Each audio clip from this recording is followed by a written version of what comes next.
বৃষ্টি মানেই অন্যরকম একটা ভালো লাগা। আর এখন তো বর্ষার সময়, সময় নেই অসময়, সবসময় হচ্ছে বৃষ্টি এভাবে হতেই থাকবে।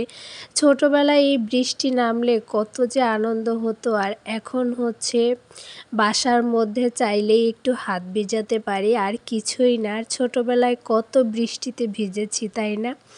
তো এখন আসলে সেসব দিনের কথা খুবই মনে পড়ে। তো বৃষ্টি মানেই তো খিচুড়ি। খিচুড়িটা কিন্তু কম বেশি আমরা সবাই অনেক পছন্দ করি। আমার তো অনেক বেশি ভালো লাগে। তো ভাবলাম যে আজকে সারাটা দিনই এভাবে বৃষ্টি, তো একটু খিচুড়ি রান্না করে ফেলি। বাচ্চাদেরও পছন্দ, আমারও পছন্দ, আর আমার হাসব্যান্ডেরও পছন্দ। তো যাই হোক, এখানে কিছুটা মাংস নিয়ে নিয়েছি আমি। তো আমি যেভাবে রান্না করব আজকে আপনাদের সঙ্গে সেটাই শেয়ার করব। অনেকেই অনেক রকমভাবে রান্না করে, আসলে এক একজনের রান্নার প্রসেস তো এক এক রকম, তাই না? তো আমি এখানে দেখতেই পেলেন মাংসটাকে একদম ছোট ছোট টুকরো করে কেটে নিয়েছি। তো সেগুলো আর দেখালাম না। এখানে হচ্ছে আমি এখন পরিমাণ মতো পেঁয়াজ কুচি দিয়ে দিলাম, এখন কিছুটা মরিচের গুঁড়া দিয়ে দিচ্ছি, হলুদের গুঁড়া দিয়ে দিচ্ছি। তো তারপর মাংসতে রান্না করতে আসলে যা যা দরকার সবই দেব এখানে। তো এখন কিছুটা ধনিয়ার গুঁড়া দিয়ে দিচ্ছি। আর আমি শুরুতে যে ডাল আর চালটা দেখালাম, তো আমি কিন্তু ওখানে ২ ধরনের ডাল নিয়েছি। মুগের ডাল নিয়েছি আর হচ্ছে মুসুরি ডাল নিয়েছি, আর পোলাওয়ের চাল ১.৫ পটের মতো হচ্ছে পোলাওয়ের চাল, আর ১.৫ পটের মতো মুসুর ডাল, আর হচ্ছে মুগের ডালটা আর কি একসাথে মিক্স করে নিয়েছি। তো মোটামুটি আমার ৩ পটের মতো হয়েছে। আর এখন হচ্ছে এখানে আমি দারচিনি দিয়ে দিলাম, আর হচ্ছে এলাচ দিয়ে দিলাম, লবঙ্গ, আদা বাটা, রসুন বাটা, আর হচ্ছে এখানে আমি তেজপাতা দিয়ে দিলাম, এলাচ দিয়ে দিয়েছি।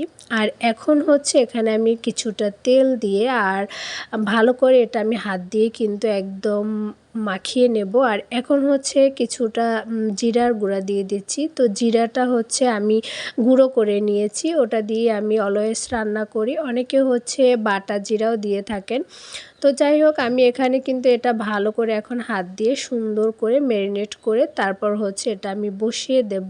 অনেকে মাংসটা আগে আর কি মশলাটাকে কষিয়ে তারপরেও কিন্তু রান্না করে, কিন্তু গরুর মাংসটা আমি সবসময় হচ্ছে এভাবে হাতে মেখে রান্না করতেই পছন্দ করি, আর আমার কাছে বেশ ভালোই লাগে।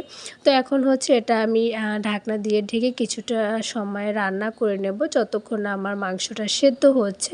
আর এখানে আমি হচ্ছে এখন চাল আর ডালটা একসাথে ধুয়ে নিচ্ছি। তো আমি ২-৩টা ধোয়া দিয়েছি, ভালো করে ধুয়ে এটা হচ্ছে আমি এখন পানি ঝরাতে রেখে দেব একটা মানে জালির ভিতরে। তো এখন এটা দেখতেই পাচ্ছেন আমি ধুয়ে নিলাম। তো আসলে কি বলবো আপনাদের সঙ্গে, আমার আসলে অনেক ভিডিওই শেয়ার করা হয়েছে, তো অনেক আপুদের ভিডিও আমি দেখি। তো সবসময় আসলে এখানে অ্যাক্টিভ থাকা হয় না, কেন জানি না।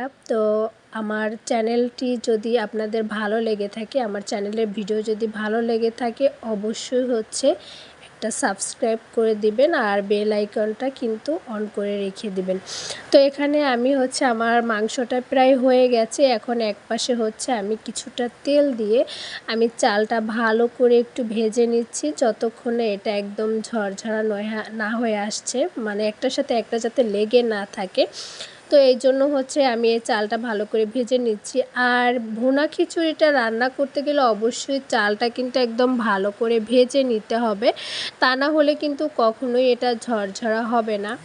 বাইরে তুমুল পরিমাণে বৃষ্টি হচ্ছে, তো আমি হচ্ছে এর মধ্যে হচ্ছে ভয়েসটা দিতে বসেছি। তো আসলে কি বলবো, একটু হচ্ছে সাউন্ড হতে পারে পাশে, সবাই একটু ইগনোর করবেন। তো এখানে আমার মাংসটা কিন্তু সেদ্ধ হয়ে গেছে একদম, মানে এটা পানিটা আমি শুকিয়ে ফেলেছি। তো এখন হচ্ছে ভেজে রাখা চালটা আমি দিয়ে দিলাম, আর দিয়ে এটা ভালো করে মিক্স করে আমি আরেক পাশে কিন্তু গরম পানি বসিয়ে দিয়েছি। তো ৩ পট চালের জন্য ৬ পটের মতো আমি পানি নিয়েছি। এটা অবশ্যই পরিমাণ মতো পানি দিতে হবে, তা না হলে কিন্তু এটা মানে একটু নরম হয়ে যাবে। আমি যেহেতু ভুনা খিচুড়িটাই রান্না করছি এই জন্য।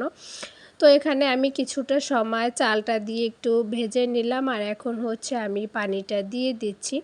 তো পানিটা দিয়ে দেওয়ার পরে আমি কিছুটা সময় ঢাকনা দিয়ে ঢেকে দেব, বলক ওঠা না ওঠা অবধি। তো আপনারা কারা কারা আজকে খিচুড়ি রান্না করেছেন অবশ্যই কিন্তু জানাবেন। তো আসলে বৃষ্টি মানেই কিন্তু খিচুড়ি, তাই না? তো এখানে আমি হচ্ছে এখন লবণ দিয়ে দিলাম। লবণটা আমি সবসময় দেখা যায় চালটা ফুটে ওঠার আগেই দিয়ে দিই। আ আর আগে হচ্ছে কিছুটা দিয়েছিলাম, তো সেটা আসলে আমার স্কিপ হয়ে গেছে। আমার যখন আমি গোশটা কষিয়েছিলাম আরকি, মাখিয়েছিলাম, তখন দিয়ে দিয়েছিলাম। আর এখন দেখেন আমার চালটা, এই যে চালের পানিটা কিন্তু ফুটে উঠেছে। কিছুটা কাঁচামরিচ দিয়ে দিলাম জাস্ট ফ্লেভারের জন্য। তো এখন হচ্ছে এটা আমি আরও কিছুটা সময় ঢাকনা দিয়ে ঢেকে রান্না করব। তো এখানে হচ্ছে আমি একদম চুলাটা বন্ধ করে দিয়েছিলাম যখন হচ্ছে চাল আর পানিটা একদম সমান সমান হয়ে গিয়েছিল তখন। তো এখন হচ্ছে আমি একটু এটা উল্টে পাল্টে নিচ্ছি, আর এখন আমি উপর থেকে কিছুটা ঘি দিয়ে দেব। ঘি না দিলে কিন্তু জমেই না, তাই না? খিচুড়ি বলেন, বিরিয়ানি বলেন আর পোলাও বলেন, সব কিছুতে আমার কাছে মনে হয় একটু ঘি দিলে খুব সুন্দর একটা ফ্লেভার আসে, অনেক বেশি ভালো লাগে।